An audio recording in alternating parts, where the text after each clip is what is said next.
toute la semaine, c'est Daniel qui nous ouvre les portes de sa cuisine. Alors après la bruschetta, on va s'attaquer à du rouget apparemment. Donc qu'est-ce que tu vas nous faire avec ce rouget? Explique-moi Daniel. Le rouget, on va faire une petite salade de rouget avec du fenouil, hein, avec les différents produits qu'on a là. Donc également une algue marine qui fait partie de la famille des salicornes. Hein. Donc ça ressemble à la salicorne, c'est ça? Ça ressemble à la salicorne, c'est très bon, c'est goûteux, c'est un petit peu... Mais tu vas la mettre comme ça dans l'assiette? C'est juste pour la présentation. Hein. D'accord. On va la présenter en même temps que les tomates concassées qu'on va faire. Hein. Donc on commence par quoi? Dis-moi Daniel. Ben, on va commencer par faire mariner légèrement notre filet de rouget. Donc pour ça... Donc tu prends un grand plat. Moi je prends un grand plat. Tu mets un petit peu d'huile d'olive. Un petit peu salé, mais pas de poivre. Et ensuite on va mettre donc tu mets les filets comme ça. Tu t'en comptes combien par personne? On va en mettre 4 parce que une fois que c'est cuit, c'est très petit. Hein. D'accord. Donc là c'est bon, ça suffit? Non. Ah, mais en 4. Mais en 4. Quitte à ce qu'on en mette une de moi, c'est pas grave. Là je sale un petit peu. J'ai mis dans le mauvais sens. On sale un petit peu, on remet de l'huile. Donc c'est une marinade que tu fais? C'est une marinade très courte. Hein. Mais tu vas quand même les cuire derrière? On va les cuire au four. Hein. Ça prend 4-5 minutes à cuire. Moi, je les mets au four à 140 mix. Et puis, au moment de faire la salade, on va les mettre dedans. Ce sera prêt. Pas de poivre? Moi, je ne mets pas de poivre sur le poisson. Je trouve que ça dénature le poisson même. Hein. D'accord. Surtout que c'est un poisson qui est très fort. Oui, c'est vrai qu'il est très... Donc, on va rajouter à ça un petit peu de jus de citron. Juste pour le marinade. Hein. Oui, pour... Voilà. Pour que les chairs finalement commencent déjà à travailler. cuire. Hein. Voilà, d'accord. Donc on réserve au frais? Oui. On fait quoi ensuite, Daniel? Maintenant, on va faire une petite concassée de tomates avec donc les petites tomates qu'on a coupées en petits cubes. On va rajouter ça, à ceci des échalotes hachées et de l'ail. D'accord. Et on va faire tomber tout ça. Hein. Ok, et bon, on y va. Donc on va sur le chaud, je prends tout ça. Voilà, c'est ça. Moi, je prends l'huile d'olive. Ça marche. On va mettre de l'huile d'olive. On reste sur l'huile d'olive. Maintenant, on va mettre les échalotes hachées, s'il te plaît. Donc là, tu fais revenir tes échalotes. Très légèrement. D'accord. Pas de coloration. Pas de coloration, ça n'a pas besoin d'être archi cuit. Juste revenir un petit peu. C'est un peu le même principe que ce qu'on a pu faire sur la bruschetta. Voilà, c'est ça ce que tu veux. En rendu, c'est ce que tu souhaites. Voilà, c'est ça. Il faut que ce soit pas cuit, mais il ne faut pas que ce soit cru non plus. Juste tomber un petit peu. Hein. Et ça va aller où, cette petite concassée de tomates là, dans l'assiette? En fait, ça va faire un petit accompagnement, condiment, si tu veux, pour la salade. Et là, on va rajouter un peu de pesto dedans encore. Hein. Pas besoin d'attendre longtemps. Moi, j'aime pas quand c'est trop cuit. Là, tu veux que j'ajoute quoi? Maintenant, l'ail. On va rajouter l'ail. Donc, l'ail que tu as, ciselé. Et maintenant, rajoute les tomates, s'il te plaît. Merci. Voilà. Maintenant, l'ail, le sel et le poivre. Donc, sel, poivre. Oui. Et pesto. Donc, sel. Sel. Poivre. Du poivre. Et pesto. Pesto. Pesto maison. Oui.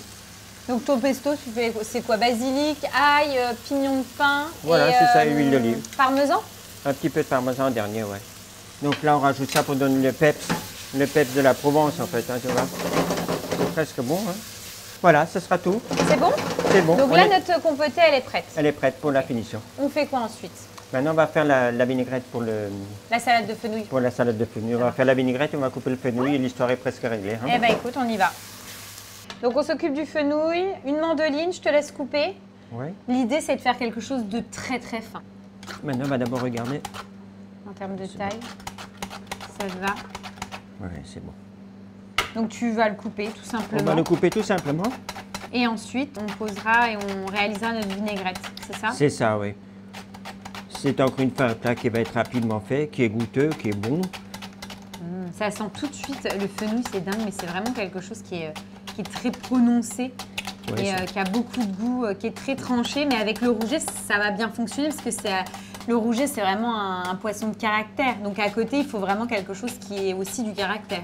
Voilà pourquoi on fait du fenouil. Moi, je trouve que d'abord, il est légèrement anisé, hein, qui est très bon. Donc voilà, on a ça. Notre fenouil, c'est bon, on va faire notre vinaigrette. Je te mets ça de côté. Voilà, c'est ça. Et puis, on va préparer la vinaigrette. Alors, la particularité de cette vinaigrette, c'est que tu as décidé d'associer et moutarde et réfort. Alors, pourquoi le réfort? Puis alors, c'est vrai que ça, c'est typiquement alsacien. Voilà, Pourquoi les Alsaciens, ils adorent le réfort? Pourquoi ils aiment le maggi? Et pourquoi? Et voilà, je ne sais pas, mais je sais que ma maman, quand elle faisait la cuisine, pot-au-feu, sans Maggi, sans noix de muscade, ce n'était pas possible. Donc avant de manger, chacun avait sa shoot de tout ce que tu veux là-dedans. Donc je ne mets pas un shoot dedans, mais je mets un petit peu pour donner ce petit goût, ce petit peps. Et le réfort, c'est pareil. C'est juste un tout petit peu pour donner une note de chez nous. Là, on a fait de la Provence, on va mélanger la Provence et l'Alsace. D'accord. Alors, donc dans ta vinaigrette, vas-y, je te laisse la faire. Dans la vinaigrette, on va mettre un peu de réfort. De réfort, pas trop quand même. Hein. On va mettre un peu de moutarde. On va voir ce que ça va donner à l'usure. Hein. Oui, tu vas la... on va mettre un peu de vinaigre de cidre. D'accord, donc vinaigre de cidre. Tu veux que je commence à mélanger? Oui. De toute façon, j'ai un peu on va mettre tout de suite du sel, du poivre. Du poivre pas trop, puisqu'on a le réfort. On a le réfort qui fait la différence. Là, on va mettre, tu peux prendre ça. Ouais. On va mettre de l'huile de tournesol. Alors écoutez, pour faire une vinaigrette, c'est pas bien dur, il faut mélanger de manière à ce que ce soit goûteux. Hein. Pour adoucir un tout petit peu, on va mettre un peu d'eau dedans. Oui, tu veux la détendre un petit peu. Un petit peu, oui, parce que c'est un peu fort. Hein. Ensuite, on va rajouter un petit peu de Maggi pour être chez nous. Hein. Donc ça, c'est ton petit souvenir d'enfance. Oui, c'est ça. Donc là, c'est bon, on a la vinaigrette qui est terminée. On va passer le poisson en cuisson. C'est ça. Et puis, on n'a plus qu'à dresser. On le met au four et en temps, on va préparer les assiettes. Eh bien, ça marche, on fait comme ça. Bien.